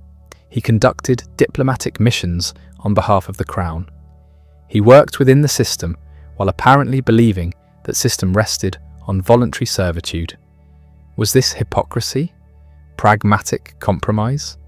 Evidence that the discourse represented youthful idealism he later abandoned? The simplest explanation might be that La Boétie distinguished between ideal principles and practical realities. He could believe that natural liberty was humanity's proper condition, while also recognizing that actual politics required working within existing institutions. His moderate stance on religious conflict fits this pattern. He sought compromise and conciliation rather than revolutionary transformation, warning that allowing two religions would lead to two opposed states within France. His solution was reform within the Catholic Church that would eventually reunite Protestants, not the violent confrontation that actually occurred. This makes La Boétie's political thought more conservative than later appropriation suggest. He wasn't advocating revolution. He was explaining how tyranny functions and suggesting that its foundation was more fragile than it appeared. Whether he intended this as a call to action or merely as philosophical analysis remains unclear. The text supports both readings. Montaigne's role in all this cannot be ignored. He inherited La Boétie's papers after his death and controlled what got published and how it was framed. Montaigne refused to publish the Discourse during his lifetime, likely recognizing its potential to be used as revolutionary propaganda during the wars of religion. When he finally allowed it to be mentioned in the essays, he downplayed its significance, calling it a youthful exercise in rhetoric rather than a serious political statement. Montaigne's changing claims about when La Boétie wrote the Discourse, first saying 18 then 16, may have been strategic attempts to further minimize its importance. If written at 16, it could be dismissed as precocious but immature, the work of a boy who didn't fully understand the implications of what he was arguing. If written at 22 during his university years, it becomes harder to dismiss as youthful indiscretion. The truth probably lies somewhere in between. La Boétie likely wrote it as a university student, influenced by the atmosphere of free inquiry at Orléans and by his teacher Anne Dubourg's radical Protestant thinking. It was a serious work, not just a rhetorical exercise, but also not a fully developed political programme. It raised questions more than it answered them, which is part of why later thinkers found it so useful. You could build on La Boétie's foundation in multiple directions. What remains undeniable is the essay's influence on subsequent political thought. The idea that tyranny depends on popular consent and can be ended by withdrawing that consent became central to theories of civil disobedience and non-violent resistance. Gandhi and Martin Luther King Jr. operated on essentially La Boétian principles: arguing that unjust systems could be dismantled through principled non-cooperation rather than violence. The philosophical anthropology underlying this strategy, the claim that humans are naturally free and that servitude is a corruption requiring active maintenance, continues to inform political movements today. Every time someone argues that the system only works if we participate, or that they need us more than we need them, they're echoing La Boetie's core insight about the fragility of hierarchical power. But La Boetie, the person, remains elusive behind his one famous work. The sonnets Montaigne preserved show literary skill, but reveal little about his inner life. The translations demonstrate classical learning, but don't tell us what he believed. The diplomatic correspondence shows competence in political negotiation, but keeps his deeper convictions hidden. Even the account of his death, detailed as it is, comes filtered through Montaigne's grief and Montaigne's literary purposes. We're left with fragments and questions. A brilliant young man who died before reaching his full potential. A friendship that achieved legendary status partly because it was cut short. A political essay that travelled through centuries, accumulating meanings its author never intended. A life that mattered more for what it might have been than for what it actually was. The tragedy isn't just La Boetie's early death, it's that we can never separate him from the narratives that others built around him. Montaigne's story of perfect friendship, Protestant propagandist's weapon against monarchy, Enlightenment philosopher's precursor, anarchist icon. He becomes whatever interpretation serves the present moment's needs, and the actual person, his thoughts, his beliefs, his interior life, stays forever out of reach behind the texts he left and the uses others made of them. What we have is the discourse, that's certain. Everything else is reconstruction, speculation, projection. The essay argues that people served tyrants voluntarily and could stop whenever they chose. Perhaps that's the only certainty worth preserving about Etienne de La Boetie. He understood something fundamental about power that we're still working to fully comprehend. 460 years separate us from La Boetie's death. The world he knew, Renaissance France, religious civil war, humanist scholarship, has vanished completely. The Bordeaux Parlement where he served no longer exists. The political questions he navigated have been resolved or replaced by new ones. The Latin and Greek he read with such facility are dead languages now, studied by specialists rather than assumed knowledge for educated people. Yet here we are, still talking about him, still arguing about what he meant, what he believed, whether his life contradicted his philosophy. The discourse on voluntary servitude continues circulating, continues finding new readers, continues being appropriated for causes its author never imagined.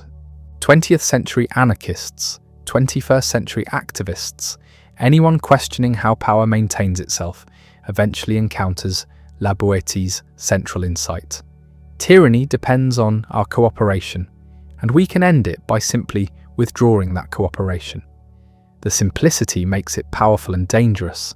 No elaborate revolutionary program required. No vanguard party, no violent uprising, no seizure of state apparatus. Just collective refusal to continue participating in your own oppression.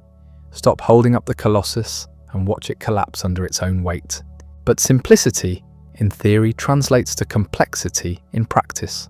How do you coordinate mass non-cooperation when the system controls communication, education, the very concepts people use to understand their situation?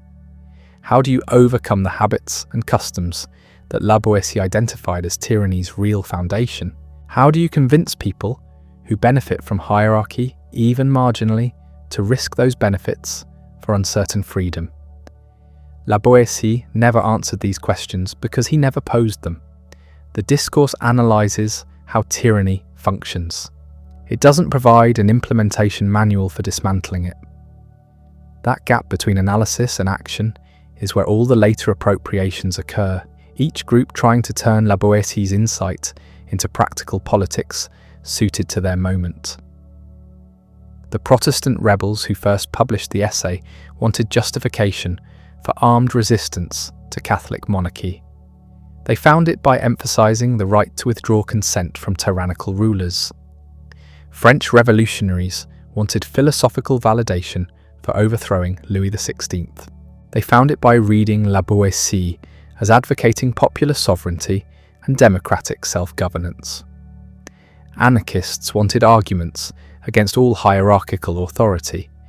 They found them by extending La Boétie's logic beyond monarchy to every form of domination.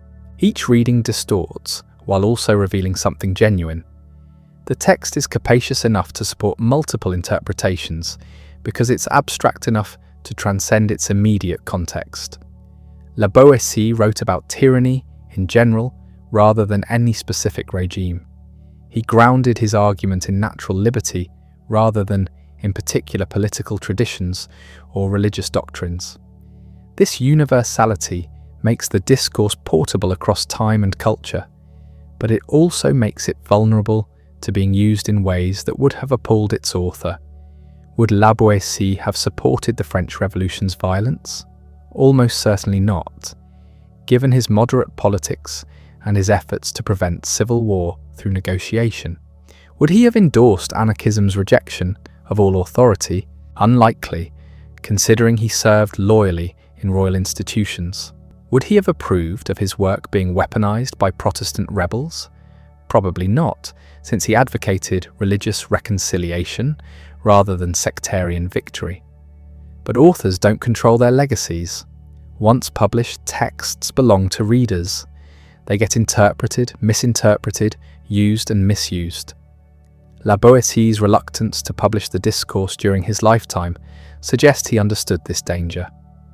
Montaigne's refusal to publish it after La Boétie's death confirms the recognition that this particular text was too powerful to be released into the volatile political climate of 16th century France. When it finally appeared in print, it immediately became propaganda, stripped of nuance and complexity, transformed into ammunition for causes. The pattern has repeated ever since. Every generation discovers La Boétie, finds him relevant to their struggles, and bends his argument to fit their needs. The original context fades. The actual person disappears. What remains is an idea, endlessly reinterpreted, endlessly useful. Montaigne's testimony about their friendship creates a different kind of legacy, equally powerful and equally distorting. The story of perfect amity, of two souls recognizing each other immediately, of love that transcended rational explanation. This became one of Western literature's most celebrated relationships. But it's Montaigne's story, not La Boétie's. We only have one side of the friendship. We don't know how La Boétie experienced it because he died before writing his version. The imbalance matters. Montaigne spent decades processing his grief through the essays, constantly circling back to the friend whose absence defined so much. He shaped how we understand La Boétie, what we know about him, what aspects of his life seem important. Every subsequent reader encounters La Boétie partly through Montaigne's eyes, seeing him filtered through Montaigne's love and loss and literary genius. This creates a strange situation where La Boétie exists primarily as a character in someone else's narrative. His own work matters, certainly. The Discourse has its own life independent of Montaigne. But most people who know La Boétie's name encountered it first through Montaigne's essays, through that famous description of friendship, through the account of his death. He's forever bound to his friend, defined by that relationship, unable to escape the shadow of Montaigne's grief. Is that fair? Probably not, but it's the reality of how intellectual history works. The person who writes about someone often shapes their legacy more than the person's own writings, especially when the writer is as gifted as Montaigne and the subject died young with limited published work. Socrates exists through Plato. Jesus exists through the Gospels. La Boétie exists through Montaigne. The difference is that we have La Boétie's own major work. We can read the Discourse directly, form our own judgments, understand his political thoughts without Montaigne's mediation. But even here, Montaigne's influence intrudes. His claims about when La Boétie wrote the essay, his characterization of it as youthful rhetoric, his decision not to publish it, all these shaped how the Discourse was received and understood.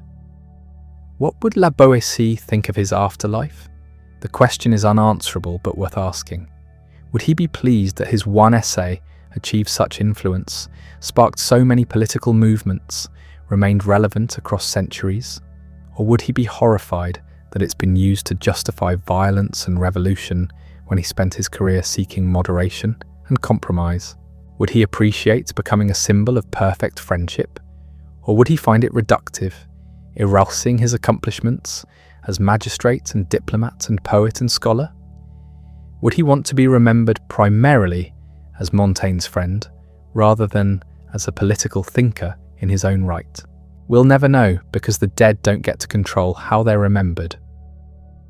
History does what it wants with people, especially those who died young and left incomplete records. La Boétie became useful to too many different causes, meaningful to too many different readers. His actual beliefs and intentions matter less than what his words enabled others to think and do. The irony is sharp. The man who wrote about voluntary servitude became involuntarily conscripted into ideological battles he never fought. His essay about freedom from tyranny was used to justify new tyrannies. His analysis of how habit and custom maintain oppression was itself habituated and customized by each generation of readers to fit their particular oppression. But maybe that's the highest compliment a thinker can receive, being so fundamentally right about something that the insight transcends all attempts to contain or control it. La Boétie understood that power is fragile, that it depends on our acquiescence, that we're complicit in our own domination. That understanding can't be unlearned once acquired. It keeps surfacing across different contexts because it identifies something real about human social organization. Every hierarchical system, whether monarchy or capitalism or any other arrangement, faces the same vulnerability La Boétie identified. It requires people at the bottom to keep supporting it. They can't all be coerced all the time. Most people, most days, have to participate voluntarily, have to accept the system as legitimate or inevitable or natural. Once that acceptance cracks, once people collectively realize they don't have to cooperate, the system's foundation dissolves. This is why La Boétie remains relevant. As long as hierarchy exists, as long as some people have power over others, the question of why the dominated accept their domination will matter. La Boétie didn't invent that question. People have always wondered why they obey, but he articulated the analysis with such clarity, such philosophical rigor, such memorable imagery, that his formulation became the reference point for all subsequent discussions. The Colossus with the pedestal removed, that image captures everything. It makes visible what's usually invisible, the fact that apparent strength is actually dependence, that the powerful need the powerless, more than the reverse, that the whole structure could collapse if we stopped holding it up. Once you see that, you can't unsee it. Once you understand your own complicity, you can't claim innocence. The knowledge transforms how you relate to power. Whether that transformation leads to action is another question. Many people understand La Boétie's insight intellectually without changing their behavior. They see how the system works, recognize their participation in maintaining it, and keep participating anyway. Habit is strong, custom is strong, self-interest is strong, fear of consequences is strong. Collective action problems are real. Knowing you're complicit doesn't automatically make resistance possible or even desirable. La Boétie never resolved this tension because he never had to. He wrote the Discourse as a university student, probably as an intellectual exercise. Then he went on to serve the French monarchy for the rest of his short life. Whether he experienced this as contradiction or simply as the difference between ideal principles and practical realities, we'll never know. He left no explanation, no later work developing or revising his early insights. What we're left with is the essay itself, frozen at whatever point La Boetie's thinking had reached when he wrote it. All the development and refinement that might have come with maturity never happened. He died at 32, and his most important work was probably written a decade earlier. The later appropriations aren't building on a developed system. They're extrapolating from one brilliant essay, filling gaps La Boetie never filled, answering questions he never asked. This makes him endlessly interpretable. There's not enough material to definitively settle what he really meant or intended. The evidence supports multiple readings, which is why different traditions can all claim him as a precursor.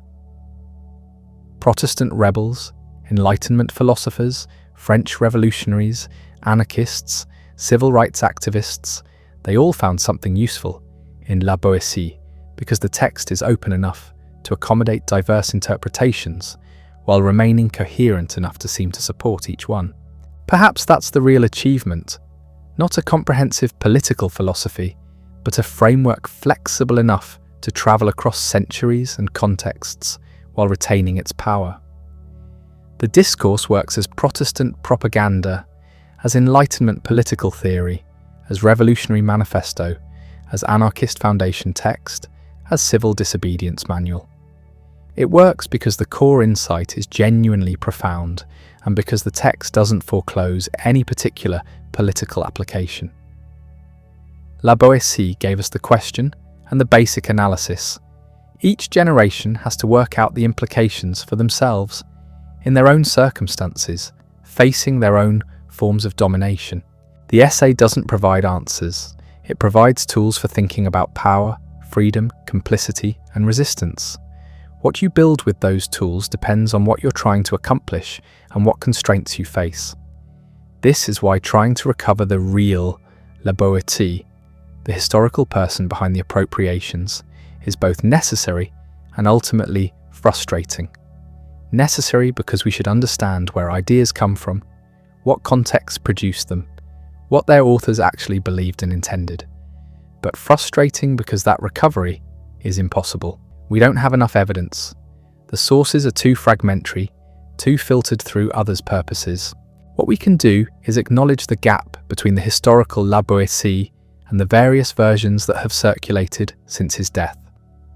We can recognize that different readings serve different purposes.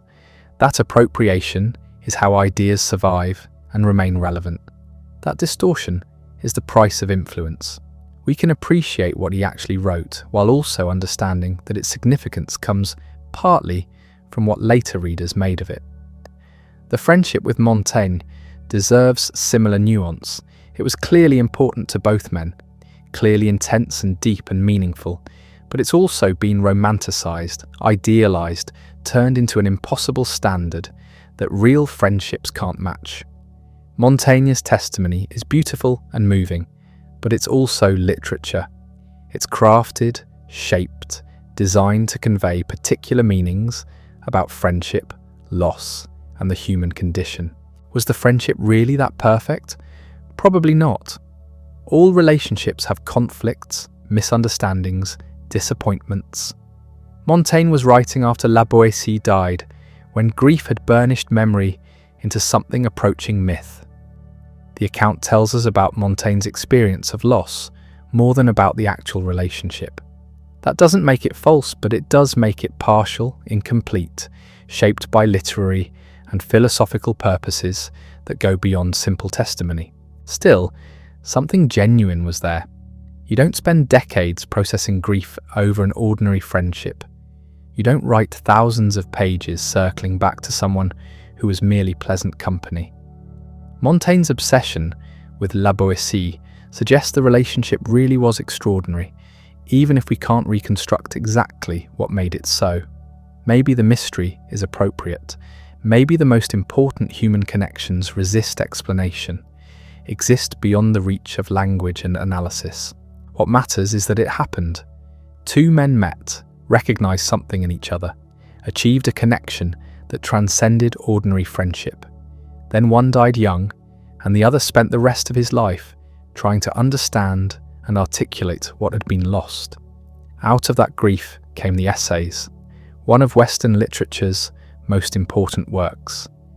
Out of that loss came insights about human nature, mortality, and how to live that have influenced readers for 4 centuries. La Boétie's death created the conditions for Montaigne's creation. That's not to say his death was valuable, or that we should be grateful for it. It was a tragedy that robbed the world of whatever La Boétie might have accomplished. But it's also true that Montaigne's response to that tragedy produced something of lasting significance. The loss was real, and the creation was real, and they're inextricably linked. This is how legacies work, not through simple transmission of ideas from author to reader, but through complex processes of interpretation, appropriation, distortion, and creation. La Boétie wrote an essay. It was used in ways he never intended by people facing situations he never imagined. It influenced political movements that changed history. His friendship generated literature that shaped how we think about human connection. None of this was planned or controlled. It happened because ideas and relationships have lives that extend beyond their origins. 4 centuries after his death, La Boétie remains both present and absent. Present in the continued relevance of his insights about power and freedom. Absent because we'll never fully recover who he was, what he believed, how he understood himself. The historical person is lost. What survives is what he wrote, what Montaigne wrote about him, and what generations of readers have made of both. That's enough. It has to be enough, because it's all we have. The discourse continues asking its unsettling questions about why we obey, why we accept domination, whether we could choose differently. Montaigne's testimony continues showing us what friendship can mean, what loss costs, how grief transforms into art. These are the gifts La Boétie left us, deliberately or not. He lived 32 years, wrote 1 revolutionary essay, experienced 1 perfect friendship, and died young. The brevity makes it no less significant. Some lives matter more for what they spark than for what they accomplish directly. Some ideas need only be articulated once to change how people think forever. Some friendships achieve in 4 years what others never reach in 40. Etienne de La Boetie was one person, in one time and place, grappling with specific problems in specific contexts. But what he wrote about power, what he experienced in friendship, these transcended their origins. They became resources for people facing different problems in different contexts, trying to understand their own situations, their own relationships, their own complicity in systems that oppress them. That's what ideas do when they're powerful enough. They escape control, travel through time, accumulate meanings, serve purposes their authors never imagined. La Boétie couldn't have predicted that 20th century anarchists would claim him, or that his essay would influence civil rights movements, or that his friendship would become literature's most famous example of perfect amity. But all of it happened because what he wrote and how he lived contained possibilities that exceeded his immediate circumstances. The man who died in 1563 couldn't know that we'd still be arguing about him in 2024. He couldn't know that his words would spark revolutions he never intended, influence movements he never imagined, become foundational to political traditions that didn't exist when he was alive. He wrote, he lived, he loved, he died. Everything else is what we've made of the fragments he left behind, and we'll keep making new things from those fragments as long as people question power, seek freedom, and wonder why we accept domination when we could choose otherwise. La Boétie gave us the question. The answer remains perpetually unfinished, rewritten by each generation, facing its own tyrannies, its own opportunities for resistance, its own choices about cooperation and refusal. That's not a legacy anyone plans. It's what happens when you see something true and find words powerful enough to make others see it too. Everything after that is history, which belongs to whoever's still asking the questions you first posed.